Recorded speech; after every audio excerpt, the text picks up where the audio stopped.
you see him on the card, and he's got a big one. Probably his toughest test to date against the veteran, Corey Anderson. It's a pleasure to be joined right now by his head coach, Leo Gosling. Leo, thank you very much for joining us. We appreciate it.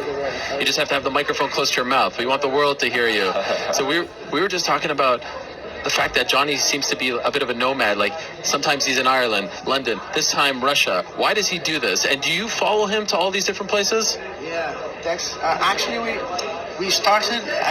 Johnny is kind of following me. To be honest, like he keeps following me everywhere I go, and I suggest him, hey, let's go this place. It's a good place.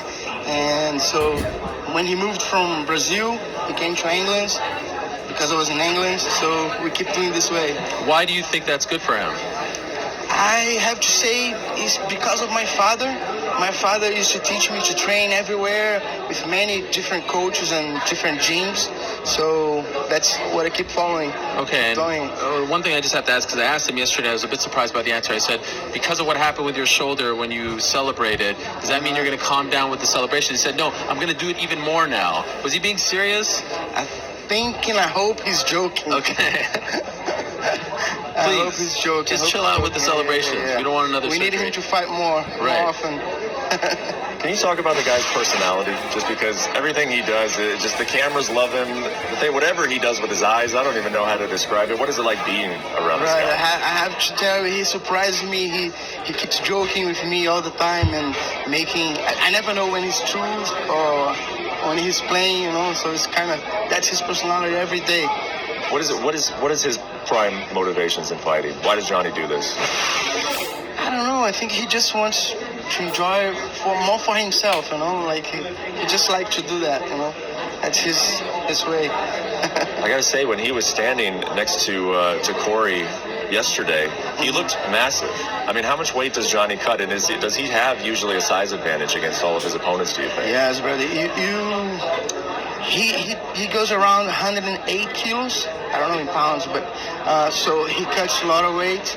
But we do it very professionally with nutritionists and professional guys, so he does properly, and he recovers very well too. You'll see tomorrow. Mm-hmm. He's gonna be big. How often, even at this stage, are you guys formulating a plan to beat John Jones? Is it something you talk about? Is it something you game plan for already, or you'll cross that bridge when it comes? Yeah, we've been talking about it.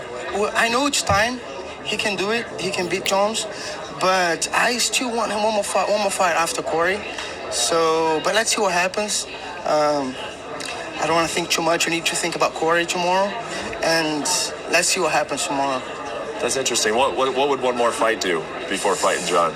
It's just about because John is so young and he doesn't have the cage experience, in the UFC. And I think it'd be nice for him to fight 2 rounds, And yeah, I hope everything goes well and he have one more fight. He has one more fight. How long have you been working with him for? Since the beginning. Since the beginning? Yeah. Could you have ever imagined when he got to the UFC that it would turn out like this, these quick finishes, that he just kind of burst on the scene? Was this something that you always expected, or has he surprised you as well? Yeah, he surprised me, but I have to tell you, the first day he showed up in my gym, he beat even my black belt. Wow. And he never trained before. So beat him in what? In jiu-jitsu? In jiu-jitsu. Wow. And how's that possible? He never trained and he beat a black belt? Yeah, and it's not easy black belt. Just Johnny he's very strong and he just grabs your wrist and you feel pain. So he's different. So I could tell there's something different on him.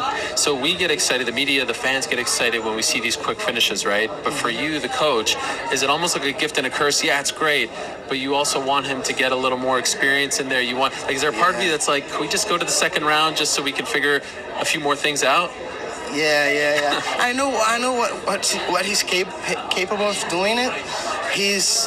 People don't know, but I would say his first weapon is his gas, his cardio. Not seen that. His cardio never finished. Sometimes you think maybe he's not very good because he had a fight on the Contender Series, but nobody knows he was sick. He didn't want to fight. He was very down, had fever. So that's why he gassed a little bit.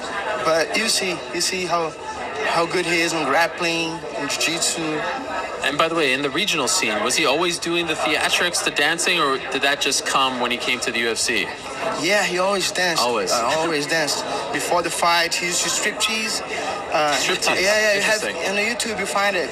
He takes his clothes out before the fight. You know. Yeah. Why haven't we seen that in the UFC? We that was just a regional really thing? want to do this, but it's kind of. I think we don't have the authorization by Reebok. That's what I heard. Probably safe. Let's keep it safe for this one. Yeah, Let's not Pay try the to- fines. Yeah. Do what you want to do. Pay the fines. Do you have a prediction for us? I would say knockout in the second round. Okay. I would say high kick. High kick. Oh wow. Yeah. Left or right? Surprise. Fair enough. Leo, thank you so much for the All time. right, my We appreciate pleasure, it. brothers. And Take care. congratulations on all the success you've had with him. And of course, All right. good luck tomorrow. Thank you, brother. There he is, Leo Gosling, the head coach for Johnny Walker, one of the rising stars.